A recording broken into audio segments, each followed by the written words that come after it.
Issue કરવામાં આવ્યું। લોકસભા સચિવાલય દ્વારા નોટિફિકેશન ઇશ્યુ કરીને તેમનું સભ્યપદ રદ કરવામાં આવ્યું છે। ઉલ્લેખનીય છે કે વાયનાડથી લોકસભાના સભ્ય રાહુલ ગાંધી હતા। રાહુલ ગાંધીએ 2019 માં જે રીતે મોદી સરનેમને લઈને વિવાદિત નિવેદન આપ્યું હતું, તેમણે કહ્યું હતું કે તમામ ચોરોની સરનેમ મોદી કેમ હોય છે। આ કેસમાં સુરત કોર્ટે તેમને સજા ફટકારી હતી। ગઈકાલે સુરત સેશન્સ કોર્ટ દ્વારા તેમને 2 વર્ષની સજા ફટકારવામાં આવી હતી। તો સુપ્રીમ કોર્ટે 2013 માં ચુકાદો આપ્યો હતો કે જો કોઈ જનપ્રતિનિધિ જેમ કે ધારાસભ્ય હોય અથવા તો સાંસદ હોય કે જેમને 2 વર્ષ કે તેથી વધુની સજા થતી હોય તો તેનું સભ્યપદ રદ કરવામાં આવે છે। આ નિયમ અનુસાર આજે રાહુલ ગાંધીનું લોકસભાનું સભ્યપદ રદ કરવામાં આવ્યું છે। તો સુપ્રીમ કોર્ટે એ વખતે કહ્યું હતું કે જો પ્રતિનિધિ ઉચ્ચ અદાલતમાં સજા વિરુદ્ધ અપીલ કરશે તો આ નિયમ લાગુ નહીં થાય તેવું પણ સુપ્રીમ કોર્ટ દ્વારા એ વખતે કહેવામાં આવ્યું હતું। જે રીતે ગઈકાલે સુરતની સેશન્સ કોર્ટ દ્વારા સજા ફટકારવામાં આવી હતી, તેમને 3 દિવસનો સમય પણ આપવામાં આવ્યો હતો।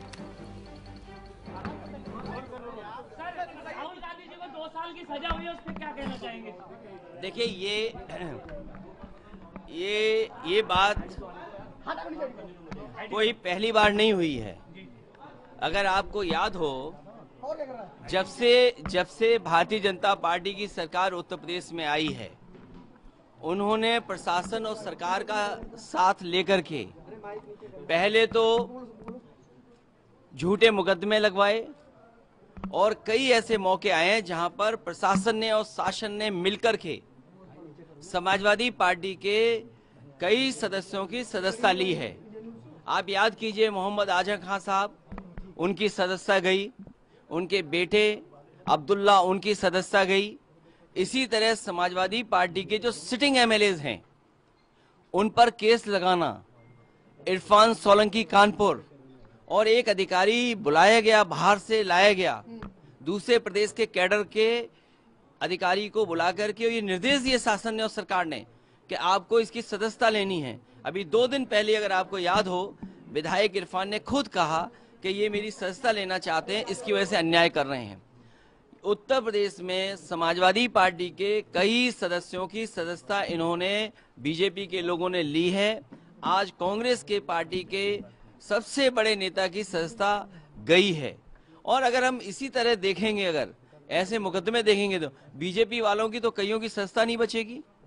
जो भाषा या जिस तरह के उनके स्टेटमेंट्स हैं, अगर उन पर सच्ची कार्रवाई हो जाए तो बहुत सारे भारतीय जनता पार्टी के सदस्यों की भी सदस्यता चली जाएगी। ये जानबूझ करके जो असली मुद्दे हैं, महंगाई, बेरोजगारी और इनके ही मित्र उद्योगपति जिन्होंने पैसा भारत का डुबाया है, उन पर ये बहस नहीं करना चाहते। उनसे ध्यान हटाने के लिए ये कांग्रेस पार्टी के नेता के साथ हुआ है, समाजवादियों के साथ पहले हो चुका है।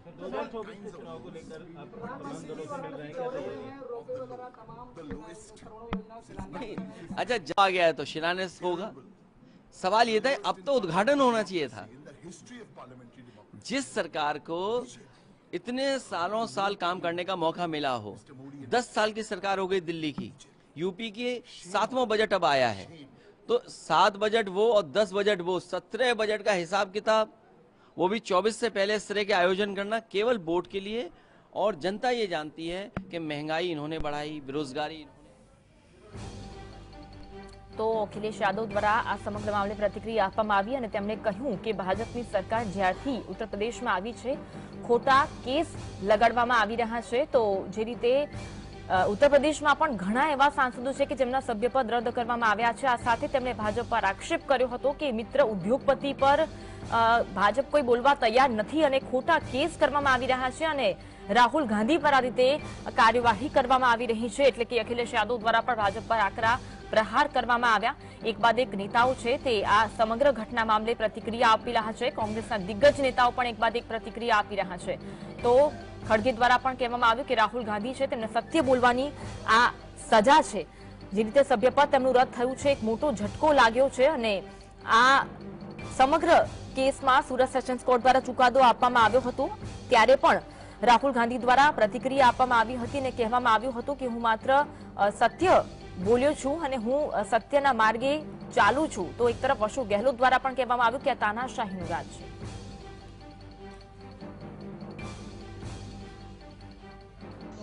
देखिए, उनको सत्य बोलने के लिए वो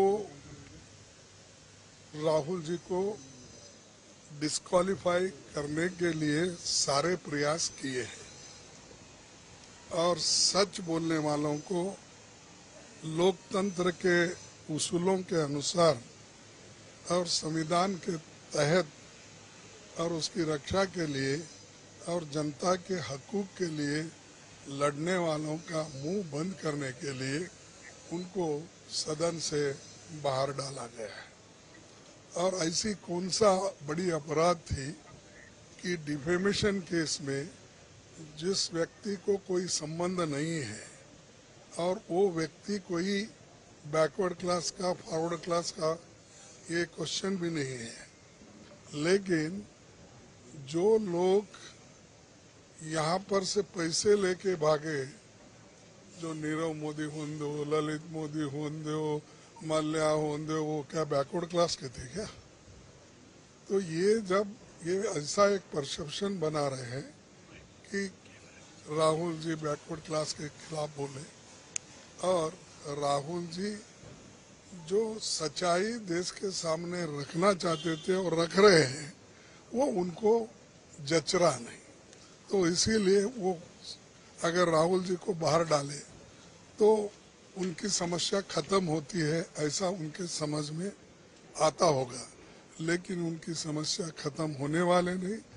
ये जो जॉइंट पार्लियामेंट्री कमेटी का डिमांड है, जेपीसी का डिमांड है, हम रखेंगे, लड़ते रहेंगे और डेमोक्रेसी की हिफाजत के लिए हमको जेल भी जाना पड़े हम जाएंगे। हमारी पूरी पार्टी तैयार है। अब कम से कम हमारे 100-125 लोग भी जेल गए हैं, अब लड़ते रहे। अब आगे क्या करेंगे? आगे क्या होगी? आज गांधी के आज 5 क्या कोर्ट में जा रहे हैं? अरे सुनो तो एकदम तुम ही हमारा मीटिंग 5 बजे कांग्रेस ऑफिस में हमने बुलाया है। सभी सीनियर लीडर्स को वहां पर बुलाकर किस ढंग से किस तरीके से इस लड़ाई को आगे लेके चलना, ये रणनीति हम तय करेंगे। कोर्ट का रास्ता भी खुला हुआ है आपके लिए? रणनीति बोले तो सब आ गया उसमें। जिस तरह सर लेकिन मेंबरशिप गई है, इस तात्कालिक कार्रवाई पर क्या कहेंगे सर? अरे ये हमने तो कहा कि उनको सच बोलने वालों को सदन के अंदर रखना नहीं है, इसीलिए सदन के बाहर डाल रहे हैं। लेकिन सदन के बाहर भी हम बोलेंगे, सदन के अंदर भी बोलेंगे और कहीं भी अगर ये जो पब्लिक मीटिंग होते हैं उसमें भी हम बोलते रहेंगे। तो खड़गे द्वारा समग्र मामले प्रतिक्रिया આપવામાં આવી અને કહ્યું કે સાચા બોલવાવાળાને સંસદ ગૃહમાં રાખવા નથી માંગતા, જેના માટે જ આ કાર્યવાહી કરવામાં આવી છે અને જનતા માટે જે લડે છે તેમના મોં બંધ કરવામાં આવી રહ્યા છે। કોંગ્રેસનો અવાજ દબાવવાની કોશિશ કરવામાં આવી રહી છે, પરંતુ આ સાથે જ ખડગે કહ્યું હતું કે અમે હજુ પણ જેપીસીની માંગ કરતા રહીશું અને આ આગામી રણનીતિ શું રહેશે તેના જવાબમાં તેમણે કહ્યું કે 5 વાગે કોંગ્રેસ ઓફિસ ખાતે सीनियर लीडर्सनी बैठकનું आयोजन કરવામાં આવ્યું છે, તેમાં નક્કી કરવામાં આવશે કે હવે આ લડત કેવી રીતે લડવામાં આવશે તે અંગે નિર્ણય લેવામાં આવશે। તો જે રીતે રાહુલ ગાંધીનું સભ્યપદ રદ કરવામાં આવ્યું છે, એક બાદ એક પ્રતિક્રિયાઓ સામે આવી રહી છે। કોંગ્રેસ દ્વારા કહેવામાં આવી રહ્યું છે કે જે પણ લોકો સત્ય બોલે છે, કોંગ્રેસના જે પણ લોકો સાચું બોલે છે તે લોકોનો અવાજ દબાવવાની કોશિશ ભાજપ કરી રહ્યું છે અને આ તાનાશાહીનું શાસન હોવાનો પણ આક્ષેપ કોંગ્રેસ દ્વારા કરવામાં આવી રહ્યો છે। ગઈકાલે રાહુલ ગાંધીને 2 વર્ષની સજાનું એલાન કરવામાં આવ્યું અને તુરંત આજે તેમનું સભ્યપદ રદ કરવામાં આવ્યું છે। ત્યારે ગુજરાતના સ્થાનિક કોંગ્રેસના નેતાઓ દ્વારા પણ प्रतिक्रियाओं સામે આવી રહી છે। રાહુલ ગાંધીના નિવાસસ્થાને સોનિયા ગાંધી અને પ્રિયંકા ગાંધી પહોંચ્યા છે। આ કાર્યવાહી કર્યા બાદ હવે સાંજે 5 વાગે કોંગ્રેસ નેતાઓની મહત્વની બેઠકનું આયોજન કરવામાં આવ્યું છે। આ અંગે અગાઉ પણ ખડગે દ્વારા કહેવામાં આવ્યું કે તમામ સિનિયર લીડર્સ છે તે આ બેઠકમાં હાજર રહેશે અને 5 વાગે કોંગ્રેસ ઓફિસ ખાતે આ બેઠક મળવા જઈ રહી છે। આ બેઠકમાં હવે કોંગ્રેસ આ કાર્યવાહી વિરુદ્ધ શું કરશે તે અંગે ચર્ચા વિચારણા કરવામાં આવશે અને કેવી રણનીતિ રહેશે કોંગ્રેસની તે અંગે પણ ચર્ચા હાથ ધરવામાં આવશે। હાલ તો અપડેટ મળી રહી છે કે રાહુલ ગાંધીના નિવાસસ્થાને સોનિયા ગાંધી અને પ્રિયંકા ગાંધી પહોંચ્યા છે અને વાતચીત કરવામાં આવી રહી છે। જે રીતની કાર્યવાહી, જે રીતનું નોટિફિકેશન બહાર પાડવામાં આવ્યું છે અને રાહુલ ગાંધીનું સભ્યપદ રદ કરવામાં આવ્યું છે. કોંગ્રેસને એક મોટો ઝટકો લાગ્યો છે અને સત્ય બોલવાની સજા હોવાનું કોંગ્રેસ દ્વારા અવારનવાર નિવેદન કરવામાં આવી રહ્યું છે.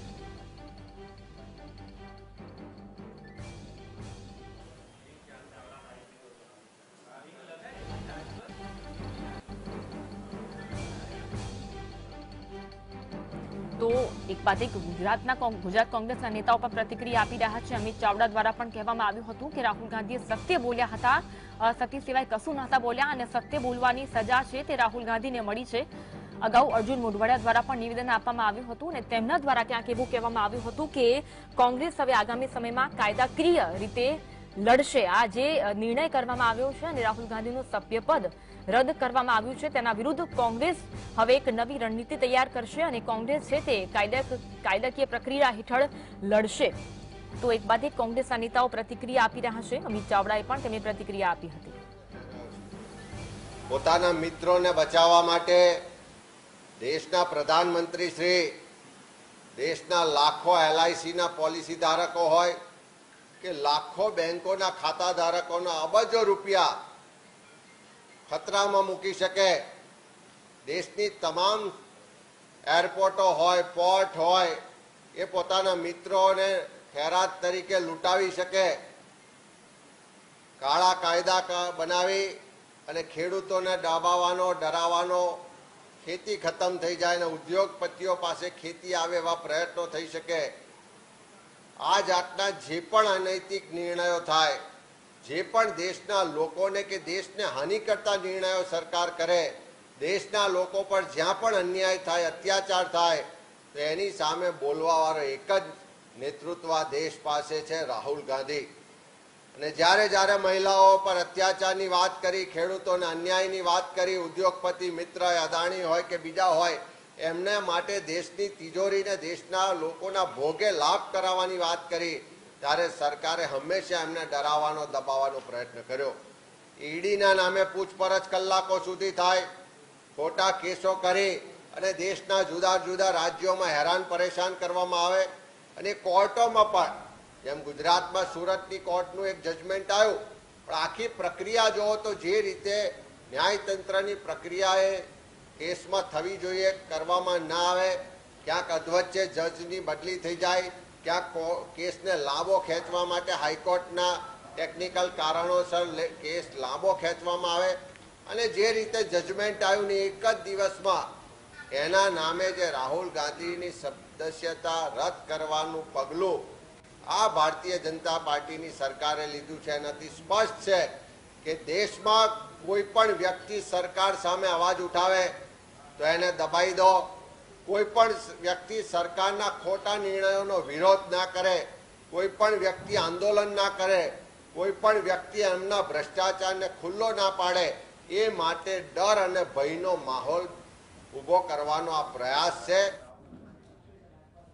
તો અમિત ચાવડા દ્વારા એક બાદ એક આક્ષેપો કરવામાં આવ્યા છે કે કાળા કાયદા જે બનાવવામાં આવ્યા છે તેના કારણે ખેડૂતોને ડરાવવાનો કોશિશ ભાજપ કરી રહી છે અને ખેડૂતોની જમીન છે તે ઉદ્યોગપતિને આપી રહી છે. અને જે રીતે આ સમગ્ર કેસમાં ન્યાયતંત્રની પ્રક્રિયા થવી જોઈએ તેવી થઈ નથી. અવારનવાર આ કેસમાં જજ બદલાયા છે અને જો ભાજપના ભ્રષ્ટાચારને બહાર પાડવામાં આવે છે ત્યારે કોંગ્રેસનો અવાજ દબાવવામાં આવતો હોવાનો પણ આક્ષેપ અમિત ચાવડાએ કર્યો હતો. તો દેશને જે પણ હાનિકારક નિર્ણયો છે જે ભાજપ લેશે અને તે અંગે જ્યારે કોંગ્રેસ બોલે છે ત્યારે આવી કાર્યવાહી થાય છે.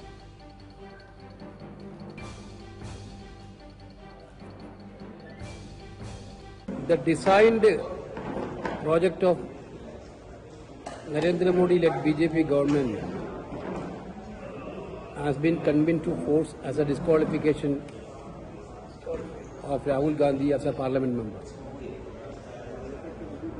The day when Rahul Gandhi raised question on Adani against the Prime Minister, that point of time they start this type of conspiracy to silence the voice of Rahul Gandhi. रखने का, अपना पक्ष रखने का, अपने डिफेंस के विषय को रखने का जब निर्णय आया तो कांग्रेस के नेता उस निर्णय के ऊपर अपशब्द कर रहे हैं, न्यायालय के ऊपर अपशब्द कर रहे हैं, न्यायिक प्रक्रिया पे अपशब्द कर रहे हैं. इस देश में न्यायिक प्रक्रिया के अनुसार शासन चलता है और जो सर्वोच्च न्यायालय ने डिस्क्वालिफिकेशन का जो निर्णय दिया है उसके अनुरूप जो जैसा अन्य जनप्रतिनिधियों के साथ कार्यवाही हुई है उचित दिशा में उसी दिशा में कार्य